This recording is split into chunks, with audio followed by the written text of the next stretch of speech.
नमस्कार, प्रणाम, राधे राधे। जैसा कि मैंने आपको पिछले एपिसोड में आध्यात्मिकता के विषय से अवगत करवा रही हूँ और राधा रानी के विषय से भी मैं आपको अवगत करवा रही हूँ कि राधा कौन है और आध्यात्मिकता कौन है। क्योंकि जो हमारा आध्यात्मिकता का जीवन है वो राधा जी के समझे बगैर हम उसमें प्रवेश ही नहीं कर सकते। बगैर राधा जी की कृपा से ही हम आध्यात्मिकता के मार्ग पर चल सकते हैं। जैसे कि हम शिव जी की भी भक्ति करते हैं, भगवान विष्णु जी की भी भक्ति करते हैं, माँ दुर्गा जी की भी भक्ति करते हैं, लेकिन राधा जी की भक्ति से ही हमें आध्यात्मिकता की प्रेरणा मिलती है। हम आध्यात्मिकता में प्रवेश कर पाते हैं क्योंकि आध्यात्मिकता का जो संबंध है वो रास से संबंध है। रास पंचक अध्याय 10वें स्कंद में रास का जो अध्याय है वो आध्यात्मिकता का ही अध्याय है। पूरा का पूरा जो रास है वो आध्यात्मिकता पर ही प्रेरित है और राधा रानी की कृपा के बगैर हम रास में प्रवेश ही नहीं कर सकते और ना ही आध्यात्मिकता पूर्ण जीवन को व्यक्त कर सकते हैं और उसको समझ सकते हैं। आजकल भागवत में जो भी भागवत वक्ता जो भी बताते हैं वो भगवान कृष्ण से संबंधित लीलाएं बता देते हैं, माँ यशोदा का प्रेम बता देते हैं, लेकिन वो आध्यात्मिकता में कैसे प्रवेश करा जाए वो नहीं समझाते हैं और उन्हें समझाना भी चाहिए। क्योंकि जब तक हम आध्यात्मिकता का जीवन ही नहीं होगा तो हम भागवत में भी कैसे प्रवेश करेंगे। बगैर आध्यात्मिकता के प्रवेश के बगैर हम भागवत जी में प्रवेश ही नहीं कर सकते।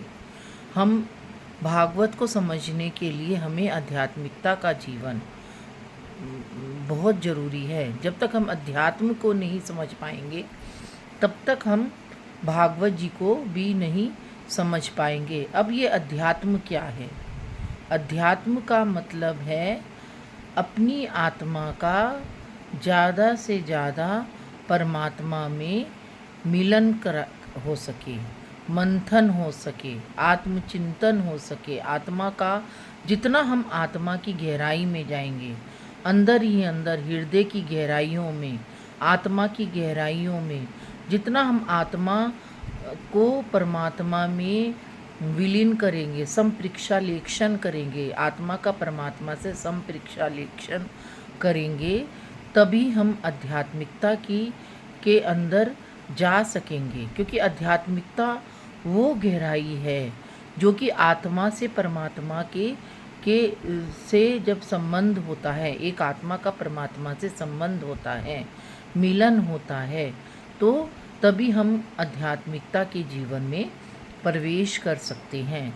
तो जितना हम अपनी आत्मा को परमात्मा की तरफ जोड़ेंगे, जितना हम परमात्मा के विषय को जानेंगे, उसको पहचानेंगे कि परमात्मा क्या है। परमात्मा हमारी हर रग में है, हर नस में है और हमारी नसों में ही परमात्मा की विभक्ति है। परमात्मा हमारी हर नस में समाया हुआ है।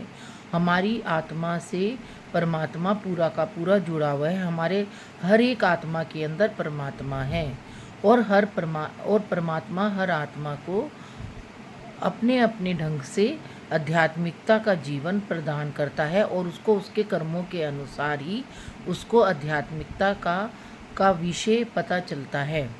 जैसे ये सृष्टि है, आकाश क्या है, जल क्या है, वायु किसने बनाई, सूर्य है, चंद्रमा है, ये सब किसने स्थापित किया, ये सब किसने उदय किया। सूर्य उदय होता है तो किसकी रजा से, सूर्य अस्त होता है तो किसकी रजा से, चंद्रमा उदय होता है तो किसकी रजा से, और सूर्य चंद्रमा अस्त होता है तो किससे, उससे। तो ये सब राधा काल शक्ति की प्रेरणा से, शक्ति एक है जो कि इस पूरी की पूरी सृष्टि को चलाती है। और इस शक्ति को पहचानने के लिए हमें आध्यात्मिकता के जीवन को समझना बहुत ज़रूरी है। जब तक हम इस शक्ति को नहीं समझेंगे, जब तक हम आध्यात्मिकता के जीवन में प्रवेश ही नहीं कर पाएंगे, जब तक हम अपनी आत्मा को ही नहीं समझेंगे, हमारा शरीर कुछ नहीं है, हमारा शरीर एक हार्ड मांस का पुतला है। जब तक हमारे शरीर में शक्ति होती है तब तक हमारा शरीर संचारित होता है, और जैसे ही हमारे शरीर से आत्मा चली जाती है हमारा शरीर निर्जीव हो जाता है। एक क्षण मात्र में ही हमारा शरीर निर्जीव हो जाता है। और जब तक शक्ति है तब तक हम हैं, और शक्ति नहीं तो हम नहीं हैं कुछ भी। हमारे जीवन का कोई औचित्य नहीं है। तो हमको पहचाने, हम हमको पहचाने, तभी हम सबको पहचान पाएंगे। हम कौन हैं, हम कहाँ से आए हैं, हमारा जीवन क्या है, हमारे जीवन का उद्देश्य क्या है, हमें कहाँ जाना है, हम किससे प्रेरित है, हमारा शरीर किससे चलता है, हमारी आत्मा किससे चलती है, हम कौन हैं। तो हम में ही समाये हुए हैं।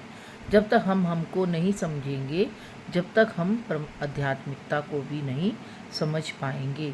हे परमात्मा, अपनी इस आत्मा को ज्ञान दो, इस निर्जीव शरीर को सजीव बनाओ। हे परमात्मा, हमको ज्ञान दो, हमारे इस अज्ञान रूपी अंधकार को दूर करो, ताकि हम अपने शरीर को, अपनी आत्मा को पहचान पाएँ। शरीर को नहीं, अपनी आत्मा को पहचान पाए। हमारे कर्मों को क्योंकि परमात्मा जो है वो हमें हमारे कर्मों के अनुसार ही हमें ये जीवन प्रदान करता है। हमको इस आत्मा का ही से ही हम हैं, और आत्मा में ही हम हैं।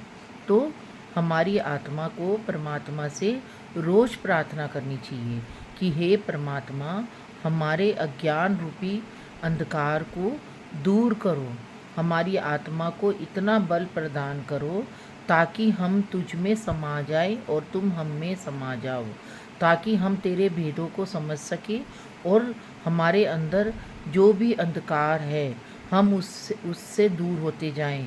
हमारे अंदर अपने प्रेम की ज्योत को प्रज्वलित करो। हमारा जो अंधकार रूपी हृदय है उसमें अपनी प्रेम रूपी ज्वाला को प्रज्वलित करो। जब तक परमात्मा हमारे हृदय में, हमें हमारे ब्रह्म ज्ञान रूपी हृदय में अपना ब्रह्म ज्ञान अवतरित नहीं करेगा, तब तक हम आध्यात्मिकता के जीवन से अनुभूति नहीं हो पाएंगे। तो परमात्मा से हमें रोज़ प्रार्थना करनी चाहिए कि हे परमात्मा, आप हमें इतनी शक्ति दो, इतना ज्ञान दो, इतना प्रेम दो, इतनी अपनी अनुभूति दो, इतना हमें अपने प्रेम से अनुभूत करो, हमें आत्ममंथन करो, आत्मज्ञान दो, ब्रह्म ज्ञान दो, ताकि हम तुझको पहचान पाए, अपने जीवन के लक्ष्य को पहचान पाए, अपने आप को पहचान पाए। हे परमात्मा, आप हमको इतना हमें कलयुग से दूर रखो, और हमें अपने आप में जो भी हमारे अंदर भ्रांतियाँ हैं, जो भी हमारी गलतियाँ हैं, हमें उन गलतियों से दूर करो, ताकि हम इस कलयुग को नहीं छू पाए। हमें अपनी आत्मा को मोक्ष दिलाना है, हमें अपनी आत्मा को परमात्मा से मिलवाना है। हे परमात्मा, हमें इतनी शक्ति दो ताकि हम तुझे पहचान पाए, ताकि हम तुझको जान पाए। तो रोज़ हमको परमात्मा से ये प्रार्थना करनी चाहिए कि हे परमात्मा, हमको इतना ज्ञान दो, इतना हमें ब्रह्म ज्ञान दो, इतना तत्व ज्ञान दो, ताकि हम तेरे भेदों को जान पाए, तेरे विषय को जान पाए, तेरे विषय से अनुभूत हो पाए, ताकि हम इधर उधर नहीं भटके और तेरे में ही समाये रहें। हे परमात्मा, हमें इतनी शक्ति दो। आज के लिए इतना, आगे मैं आपको इसी विषय से अवगत करवाती रहूँगी। राधे राधे।